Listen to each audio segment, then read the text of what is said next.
L'intelligence artificielle, ça me parle certainement. Ça me parle parce qu'un certain nombre de mes patients m'en parlent et sont inquiets en se disant que qu'est-ce que ça va nous apporter. Bon, et moi, ça m'évoque le fait que le dieu Thoth a inventé l'écriture, le pharaon s'est inquiété en disant les humains perdront la mémoire. Il n'en a rien été, bien sûr. Donc l'intelligence artificielle, ça peut être une excellente chose, ça peut être la pire des choses aussi, bien sûr, tout dépend ce que l'on en fait.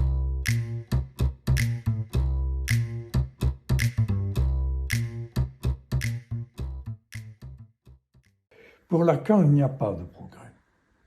Pourquoi dit-il qu'il n'y a pas de progrès? Il dit qu'il n'y a pas de progrès parce que pour lui, en fonction de la structure du langage, tout se transforme au sens de la géométrie projective, c'est-à-dire que la transformation ne change pas la structure de base. Et l'intelligence artificielle, c'est une prolongation, une transformation avec une expansion du discours scientifique, qui est également le discours économique actuel, du discours néolibéral, c'est-à-dire celui dans lequel nous baignons, celui dans lequel il est supposé que tout est possible. Voilà.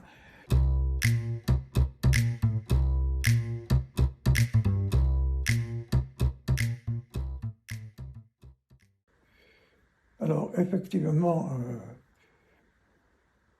puisque l'intelligence artificielle a la même structure que le discours scientifique, ça veut dire qu'elle n'a rien à faire avec la vérité.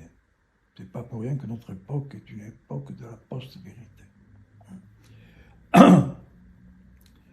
Elle n'a pas affaire à la vérité, elle ne s'en soucie pas, sauf, et Lacan le dit dans Science et Vérité, pour en tenir compte comme cause formelle, c'est-à-dire rabattre la vérité sur l'exactitude.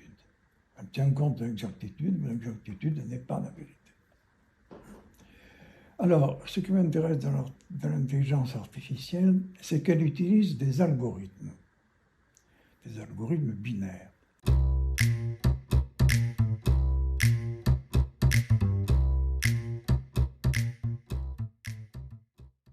Lacan aussi utilise des algorithmes. Mais la différence entre les algorithmes de l'intelligence artificielle et celle de Lacan, c'est que les algorithmes de Lacan comportent le trou. L'intelligence, c'est interdéguerré, c'est-à-dire entre ce qui s'est dit. C'est là qu'est l'intelligence. Elle n'est pas dans ce qui est écrit avant ou ce qui est écrit après, elle est entre les deux dans le trou. Alors l'intelligence artificielle telle qu'elle est actuellement, effectivement, rate ça. Ça peut faire d'énormes progrès dans la science et en médecine en particulier, c'est une aide considérable puisque ça amplifie les capacités du cerveau. La preuve, c'est que l'intelligence artificielle gagne aux échecs sur les champions. Mais à condition de savoir que c'est dans ce domaine.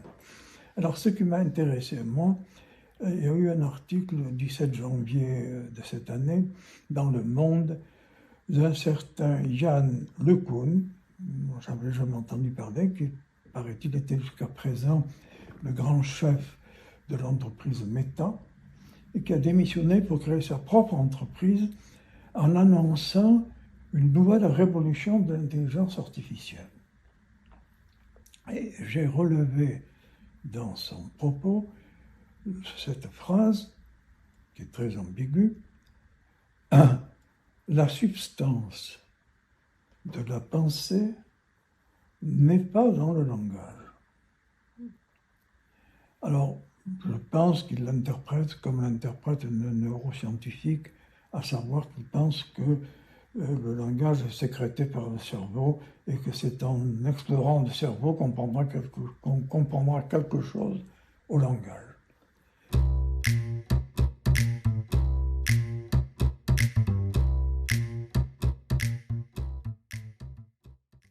Pourquoi pas l'envisager sur le versant lacanien, c'est-à-dire se dire qu'à partir du moment où l'intelligence artificielle va utiliser la théorie quantique.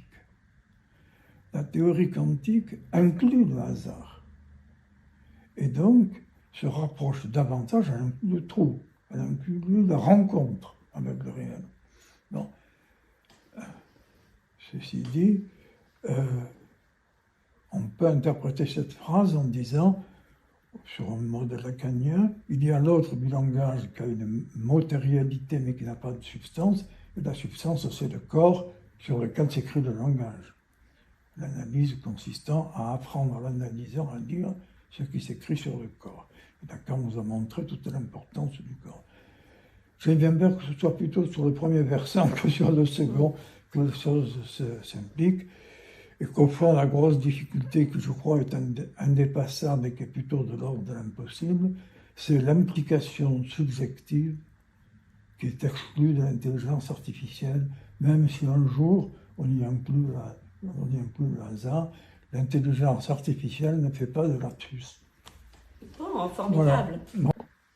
Merci beaucoup, Monsieur Ménard. Donc rendez-vous le 6 juin 2026 à la Grande Motte pour le colloque de l'ACF en voie domitienne.